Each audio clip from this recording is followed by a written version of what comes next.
आज प्रधानमंत्री नरेंद्र मोदी जी की अध्यक्षता में कैबिनेट की सीसीईए की और कैबिनेट कमेटी ऑन सिक्योरिटी की मीटिंग हुई।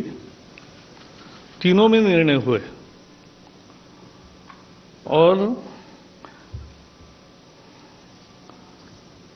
गन्ना किसानों के लिए फायदा देने वाला, पूर्वोत्तर भारत राज्यों में बिजली का संरचना अधिक मजबूत करने का सबसे बड़ा डिसीजन हुआ है स्पेक्ट्रम के नीलाम का, और एक कैबिनेट कमेटी ऑन सिक्योरिटी का डिसीजन है, वो भी कम्युनिकेशन के लिए है। तो वो दोनों विषयों पर रविशंकर जी कहेंगे। जो दो अन्य फैसले हैं वो मैं बता रहा हूं। इस साल शक्कर का उत्पादन 310 लाख टन होगा। देश में खपत 260 लाख टन होती है। इस साल सरकार ने, और पिछले 3-4 साल से ये चल रहा है, तो देश में दाम इसके कारण कम है, तो किसान और उद्योग दोनों संकट में हैं। इस पर मात देने के लिए सरकार ने इस साल 60 लाख टन चीनी निर्यात करने का निर्णय किया है, निर्यात को सब्सिडी देने का निर्णय किया है। ये सब्सिडी सीधे किसान के खाते में जाएगी, ये उसकी विशेषता है। 3500 करोड़ रुपए इस काम के लिए लगेंगे, लेकिन किसान के लिए खुशखबरी वो है कि जो प्रत्यक्ष निर्यात होगा, वो निर्यात का जो मूल्य मिलेगा वो भी किसान के खाते में जाएगा। वो लगभग 18,000 करोड़ रुपए मिलेगा। तो 3,500 करोड़ रुपए सब्सिडी, 18,000 करोड़ रुपए निर्यात से मिलने वाली आय,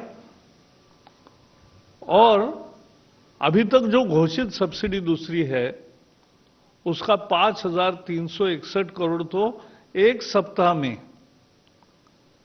किसान के खाते में जमा होगा। 5,361 करोड़ एक हफ्ते में, और निर्यात का व्यवहार होने के बाद निर्यात का मूल्य जैसे आएगा, बिल आएगा, वैसे वो पैसे भी किसान के खाते में, और 3,500 करोड़ रुपए सब्सिडी वो भी किसान के खाते में जमा होगी। क्योंकि लगभग हर किसान का कुछ न कुछ बकाया बाकी है, तो बकाया के एवज में ये रकम उनके खाते में जमा होगी। और ये सब्सिडी किसानों को राहत देगी। 5 करोड़ किसान और उनके परिवार जन उससे बेनिफिट होंगे, और 5 लाख मजदूर भी है।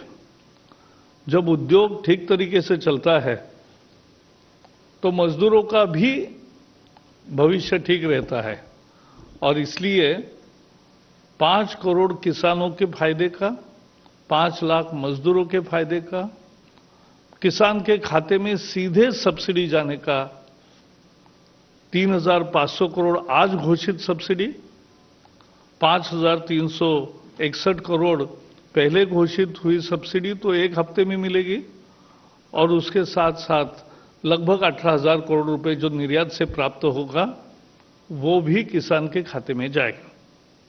तो ये एक किसान को बड़ी राहत, गन्ना किसान को बड़ी राहत देने का ये फैसला है, और इसका मुझे पूरा विश्वास है सभी किसान और सभी लोग इसका स्वागत करेंगे।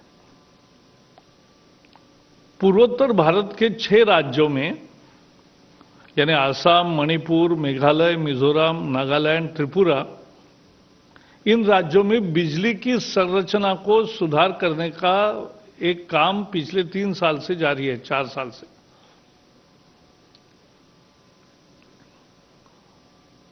ट्रांसमिशन पावर ग्रिड काम कर रही है, ट्रांसमिशन की व्यवस्था सुधार, डिस्ट्रीब्यूशन की व्यवस्था सुधार, जिससे अधिक बिजली मिले, विश्वसनीय बिजली मिले, गुणवत्तापूर्ण बिजली मिले, ये उसकी जरूरत, ये है उपलब्धि।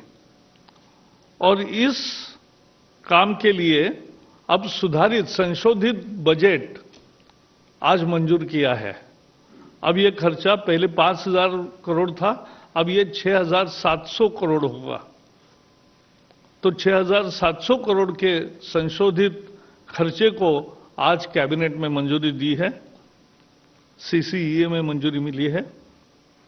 और इससे फायदे क्या क्या होंगे? पहला फायदा तो ये होगा कि बिजली समय पे 24 घंटे और विश्वसनीय बिजली मिलेगी।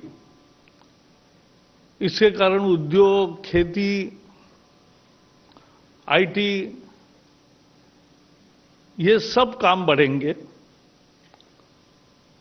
और बिजली की विश्वसनीयता और ज्यादा उपलब्धता होने के साथ साथ मांग भी बढ़ती है। अभी तक जितना काम हुआ उससे भी मांग बढ़ी है। अब ये काम पूरा होने के बाद तो 4,000 मेगावाट तक मांग बढ़ेगी, ये हमारा अंदाज है। और पूर्वोत्तर के आर्थिक विकास का एक बड़ा हिस्सा इस कारण से निर्माण होगा क्योंकि बिजली एक मूलभूत घटक होता है कि जिसके कारण ये पूरा विकास का चक्र शुरू होता है। ये सेंट्रल सेक्टर स्कीम है, वर्ल्ड बैंक की भी इसमें कर्जे का रूप में और बाकी मदद के रूप में है। तो 50% केंद्र सरकार, 50% विश्व बैंक, ये इसमें पैसे देंगे। इसमें 2100 किलोमीटर, 2100 किलोमीटर ट्रांसमिशन लाइंस बढ़ेंगे। 2000 किलोमीटर्स की डिस्ट्रीब्यूशन लाइंस बढ़ेगी। 34 सब स्टेशन ट्रांसमिशंस के होंगे। 50 से अधिक सब स्टेशंस ये डिस्ट्रीब्यूशन के नए तैयार होंगे। 32 सब स्टेशंस की ट्रांसमिशन के अपग्रेडेशन होगा और 100 से अधिक स्टेशंस की अपग्रेडेशन ये डिस्ट्रीब्यूशन नेटवर्क में होगा। तो एक 6 राज्यों में बिजली की पूरी क्षमता के साथ बिजली मिले, सबको बिजली मिले, अधिक बिजली मिले, ये सभी उद्देश्य उससे पूरे होंगे। आज एक power regulatory mechanism in India और पावर रेगुलेटर्स ऑफ अमेरिका, इनके बीच में भी एक सहयोग का MOU हुआ है। Just to sum up in English few sentences, today Cabinet has decided has taken a historic decision to help farmers directly by putting money of subsidy into his bank accounts. The subsidy will be given on 60 lakh tons of sugar exports at the rate of 6,000 rupees per ton. So 60 lakh tons. Because for last 2-3 years there is excess production. This year also it will be 310 lakh metric ton production and 260 metric ton is expected to be the internal demand. And therefore, this subsidy was crucial. This will help 5 crore farmers and 5 lakh workers in various sugar mills also. Farmers will get 3 credits in his accounts. First, within 1 week he will get 5,361 crore rupees, which were already declared, part of subsidies which were already declared. This week they will get the money of it. 18,000 crore rupees of export earnings will also be credited to their accounts to the extent of their dues receivables, and also 3,500 crore rupees, the subsidy which has been decided today. So this will help farmers a lot. Sugarcane farmers will get a very good and important relief. As far as northeastern states are concerned, Assam, Meghalaya, Manipur, Mizoram, Nagaland and Tripura, the power grid is consolidating the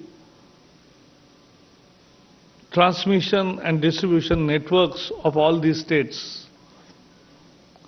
With 2,100 kilometers of new transmission lines, 2,000 kilometers of new distribution lines, many substations, this will help more availability and quality of power supply in all these states. Therefore, it will be more demand for power, there will be more industries coming up, agriculture production also will get assured electricity, and IT and other sectors also can flourish. So we hope that this will be one major booster for the overall economic development of northeastern states. This is a central sector scheme and is implemented by Power Grid Corporation. And therefore, these two decisions will help people, sugarcane farmers and northeast people. So these are the two decisions. Now the remaining and very important decision is about spectrum auction and a decision taken by the Cabinet Committee on Security regarding communication. Ravi Shankar Prasad will narrate you. Thank you.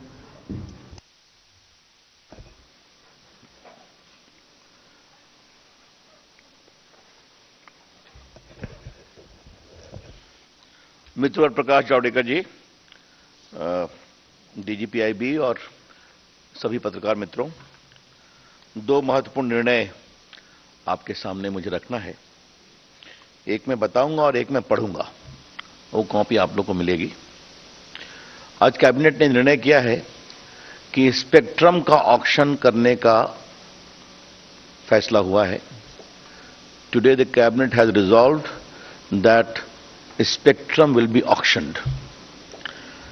ये total जो spectrum auction होंगे, ये 2251 megahertz होंगे जो auction में आएंगे।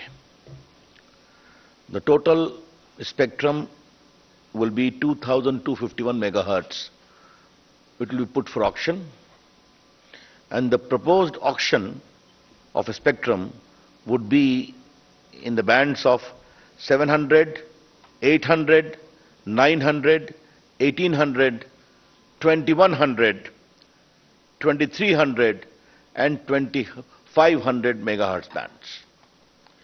700, 800, 900, 1800, 2100, 2300 और 2500 megahertz bands हम ऑक्शन करेंगे। हमने इसका एक कार्यक्रम भी बना लिया है और इसी महीने हम नोटिस इनवाइटिंग एप्लीकेशंस इशू करेंगे और आने वाले मार्च में हमारी योजना है कि हम इस ऑक्शन को कार्य रूप देंगे। The notice inviting application shall be issued in this month itself, and by March we propose to hold the auction of these spectrums. आपको पता है कि पिछला ऑक्शन 2016 में हुआ था, तो 4 साल हुए हैं।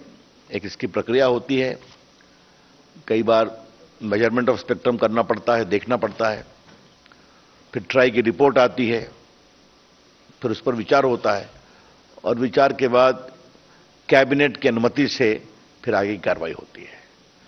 तो इसलिए हम ये आपको बताना चाहेंगे कि स्पेक्ट्रम के आने के साथ और सुविधाओं में लाभ होगा जिनको स्पेक्ट्रम की आवश्यकता है, और इसके कंडीशंस वही होंगे जो 2016 के कंडीशंस थे। तो हमने उन सारे कंडीशंस को नहीं बदला है, ये आपकी जानकारी के लिए। तो ये स्पेक्ट्रम के ऑक्शन का एक विषय था जो हमें आपकी जानकारी के लिए बताना था। मित्रों, मैं आपकी कृपा पूर्वक अनुमति चाहूंगा कि आज कैबिनेट कमेटी ऑन सिक्योरिटी ने एक national security directive on telecommunication sector बनाया है। National security directive on telecommunication sector, यह राष्ट्रीय सुरक्षा के दृष्टिकोण से बहुत ही महत्वपूर्ण निर्णय है। तो मैं आपकी अनुमति चाहूंगा, बस छोटा सा 2 पेज का नोट है, काइंडली पढ़ें और ताकि देश के सामने इसको हम रखें। मैं पढ़ रहा हूं। Considering the need to ensure India's national security, the cabinet has accorded approval for the National Security Directive on Telecommunication sector. Under the provisions of this directive, in order to maintain the integrity of the supply chain security, government will declare a list of trusted sources, trusted products for the benefit of telecom service providers. The list of equipments to be covered under this directive and the methodology to designate trusted products will be devised by the designated authority, who is the National Cyber Security Coordinator. Telecom service providers are required to connect new devices which are designated trusted products. The designated authority will make its determination based on approval of a committee headed by the Deputy NSA. The committee will consist of members from relevant departments, ministries, and will also have 2 members from industry and an independent expert. The committee will be called National Security Committee on Telecom. National Security Committee on Telecom. A list of designated sources from whom no procurement can be done may also be created. The present directive does not envisage mandatory replacement of the existing equipment already inducted in the networks of TSPs. The directive will also not affect ongoing annual maintenance contracts or updates to existing equipment already inducted in the network as on date of effect of the directive. From among the sources declared as trusted source by the designated authority, those which meet the criteria of Department of Telecom's Preferential Market Access Scheme will be certified as India Trusted Sources. The National Security Committee on Telecom will take measures to increase use of equipments from such Indian trusted sources. Guidance for the manner in which the enhanced supervision and effective control could be maintained by TSP will be issued by the designated authority at regular intervals. The Department of Telecom will suitably modify its guidelines and ensure monitoring of compliance by telecom service providers, the TSPs. The designated authority will put in place a portal for easy upload of applications by TSP and equipment vendors. It will improve ease of doing business through providing predictable assessment methodology to TSPs and equipment vendors. The Department of Telecom will make appropriate modifications in the license conditions for the implementation of provisions of the directive. The policy will come into operation after 180 days from the date of approval. I have read the entire thing in detail. It will be available for you. Thank you. Dhanyavad, sir. Friends, we can take questions now. Okay, 29.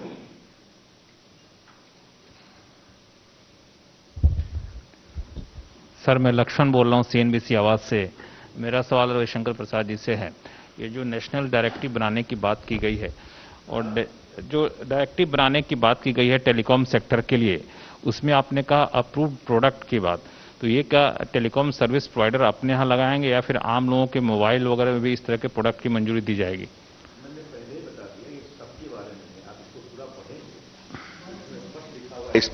इसमें कुछ clarification की आवश्यकता नहीं है। इसके मोटी बात आप समझिए, this decision has been taken by cabinet committee on security to enhance the safety and security of telecom equipments by designating a trusted source from which you can take a trusted source and not trusted source.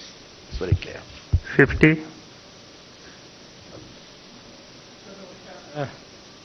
कानून मंत्री जी, आपसे सवाल है कि गन्ना किसानों के लिए तो बड़ा तोहफा दिया गया है आज, लेकिन सुप्रीम कोर्ट में जो मामला आंदोलन चल रहा है वो गया है और एक कमेटी बनाने का आदेश दिया गया है, तो इसमें सरकार का क्या रुख है?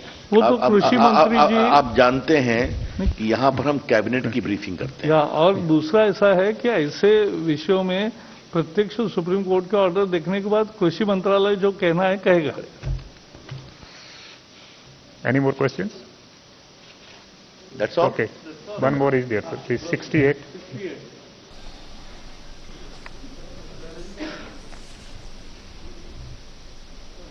Of airwaves that will be put for auction at reserve price? These are issues of details. Once the NIA notice inviting application is issued, you know it very well, there is a reserve price of all the bands of spectrum which are subject of auction. And thereafter auction takes place in the manner laid down. Eligibility conditions are also a part of NIA. So, spectrum auction is not something new in this country. There is a proper defined frame in which we'll go. 260. Sir, there was also proposal for 5G spectrum. We have called a different number. 300 megahertz band. Sir, मेरा सवाल ये है कि sir, हम जानते हैं कि हाल ही में देखें तो बहुत सारे मोबाइल जो ऐप हैं, सिक्योरिटी चिंताओं को लेकर उन पर पाबंदियां लगाई गई थी, इसमें चीन के बहुत सारे ऐप शामिल थे। और क्या ये माना जाए कि भविष्य में जो 4G या 5G का जो अपग्रेडेशन होगा कंपनियों में, उसमें जो इक्विपमेंट खरीदारी होगी या लगेगी, उसके लिए एक अब डाटा बैंक बनेगा जो ट्रस्टेड सोर्सेज में, यानी वही जो 5G या 4G नेटवर्क में जो अपग्रेडेशन होगा उसमें ये इक्विपमेंट सोर्स हो पाएंगे, इसलिए ये बहुत जरूरी हो जाता है सुरक्षा चिंताओं को। आज के कैबिनेट के फैसले का विषय नहीं है, आप विस्तार से आइएगा तो मैं आपको समझाऊंगा कितने ऐप बैन किए गए, क्या हुआ है। लेकिन जहां तक आज के सिक्योरिटी का विषय है, तो अगर इस पूरे प्रेस नोट को आप विस्तार से पढ़ेंगे तो आपकी शंकाओं का समाधान हो जाएगा। सर, प्रशांत हूं, एबीपी न्यूज से। इस तरफ से जावड़ेकर सर, राइट साइड। जी बताइए। On your right. हाँ, था कि आपने जो चीनी निर्यात का फैसला किया, सर बुनियादी सवाल ये है कि जो बकाया है किसानों का वो कब तक होगा, कितना बकाया है कि आपके पास वो अभी? अगर ऐसा है, हर जगह की, हर राज्य की स्थिति अलग अलग है, लेकिन वो सब रजिस्टर्ड है और मुद्दा है कि बकाये के एवज में ही ये रकम सरकार मिल को दे, फिर मिल किसान को दे, ये न करते हुए हम सीधे किसान को दे रहे, ये फर्क है। और जो मैंने कहा कि इसका फायदा कितने लोगों को होगा, तो किसान और उसके डिपेंडेंट पकड़कर यानी दोनों मिलाकर 5 करोड़ से ज्यादा लोगों का इसमें फायदा है, ये हमें समझना चाहिए, ये महत्वपूर्ण। Last question 11. Questions, one at a time. The telecom minister and the other one to the thing. First question to Mr. Javadekar. Sir, about this, Mr. Tomar, Mr. Amit Shah, as well as Piyush Goyal have been dialoguing with the farmers, and as you said, I know it's not a cabinet decision, but the fact is that you all have already made certain safeguards in terms of MSP, which Mr. Tomar announced on the floor of the House. Farmers are agitated about that. To be given, some amendment to be done. What is the progress on that? No, we have already briefed on what the cabinet decided today. Now, the latest on farmers agitation, and Tomarji will he continuously informs you also. On this trusted source and trusted source, you have left it to the deputy NSA in a committee. How does it go forward? Because some will, there will be as there is usually. How are you going to sort that out? I think the committee headed by the NSA is going to be assisted by a very important committee consisting of all the stakeholders, including the industry and also experts. Therefore, with their vast experience, keeping national security in focus, they will surely come to a conclusion as to which source is trusted and which is not. Let's leave it to their judgment. Thank you very much, sir. Thank you, friends. चलिए साहब.